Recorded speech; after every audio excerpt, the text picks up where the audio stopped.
This week we focus on one of Earth's most precious resources, water. The reality is Asia is running out of it.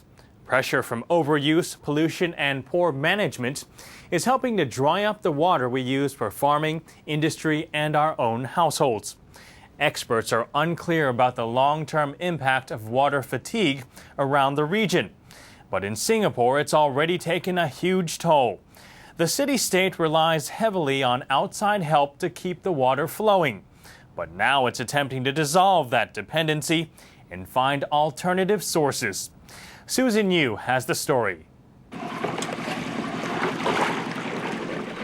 It has no color, odor, or taste. Yet this liquid is the essence of life and one of the most sought-after commodities in the world. Water. Humans, like all living things, can't live without it. In some places, a barrel of water is worth more than a barrel of oil.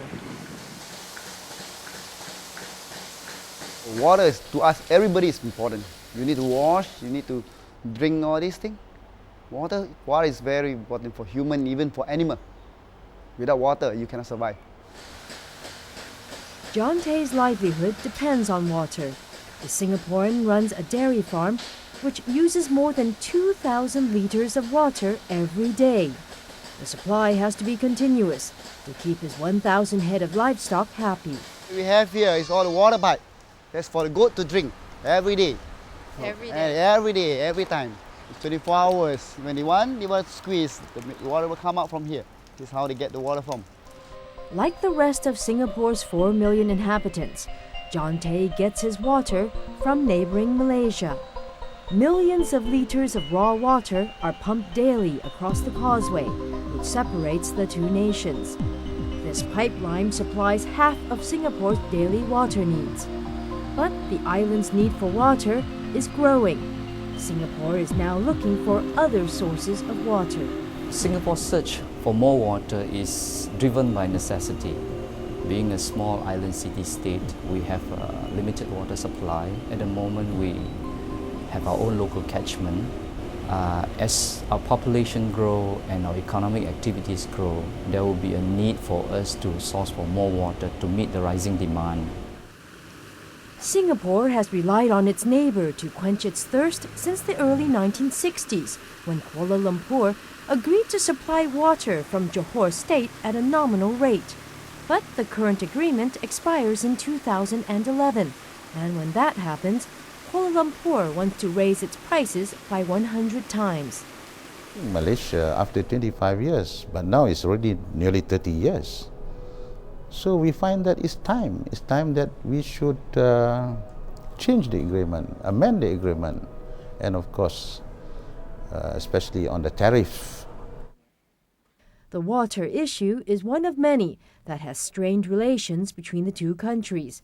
And some analysts believe Malaysia's ample natural water source is one asset Singapore knows it can never have. It has become an emotional issue. Granted that it is perceived to be a leverage, granted that it is seen to be part of a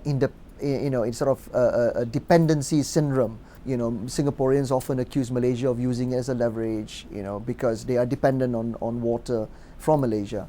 But I think Malaysia knows that it is no longer the case. Not only does Malaysia want to push up prices, it also wants the increases to be backdated to the 1980s. That's when a review of the water deal was supposed to take place, but never did. Singapore says it's willing to pay 15 US cents, compared with the present 2, for every 10,000 liters of water. For now, the issue has become rudderless, with Singapore even considering buying water from Indonesia. Well, I think there have been a number of issues that have been postponed, or at least been negotiated upon, but not resolved. So it all seemed to come to a head. Nearly 40 years after Singapore left the Malaya Federation, the island state is achieving a new kind of independence. We now have our own water, and if necessary, we will just be completely self-sufficient. But in my own view, we would like to have good relations with Malaysia, and we would like to buy some water from Malaysia even in the longer term. It's a trade, isn't it? And it has to be on a willing seller, willing buyer basis. As Kuala Lumpur considers its price increases, Singapore is finding other sources of water. In 2000, it began a massive water reclamation project called New Water, which produces 10 million liters daily at this experimental plant.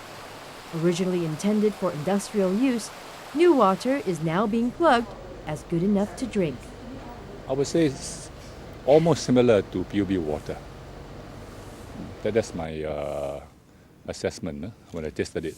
But today, drinking it cold, I could not detect any difference. For the PUB, or Public Utilities Board, Singapore's water authority, nothing could be sweeter than the Lion City roaring with its own water source. The PUB has handed out more than 700,000 new water bottles like these to Singaporeans, trying to convince them water reclaimed from the city's sewers and drains is safe to drink. Producing new water and convincing the public to drink it are two different things. As testimony, the PUB has kicked off a major publicity awareness campaign to try to convince Singaporeans that new water is indeed safe to drink. They have until February to do this. That's when 9 million liters of new water will be released daily into Singapore's reservoirs. It is natural in any community when there is a need to use reclaimed water. There is this psychological barrier that we will have to we have to overcome to make sure that the community is comfortable with the experience of the idea of drinking new reclaimed water, and also to accept it. Countries around the world have been reclaiming water since the 1970s. But today, what is different is the technology. Membranes with microscopic pores are now being used to filter out the smallest of particles. Even though producing new water is cheaper than desalting seawater, Singapore also plans to build a desalination plant by 2005, which would produce nearly 1/4 billion liters of water every day.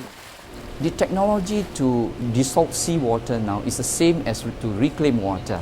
They are both using the membrane technology. But of course, seawater having higher concentrations of salt contents in it, it is more energy intensive, and as a result of that, it will be more costly to desalt seawater.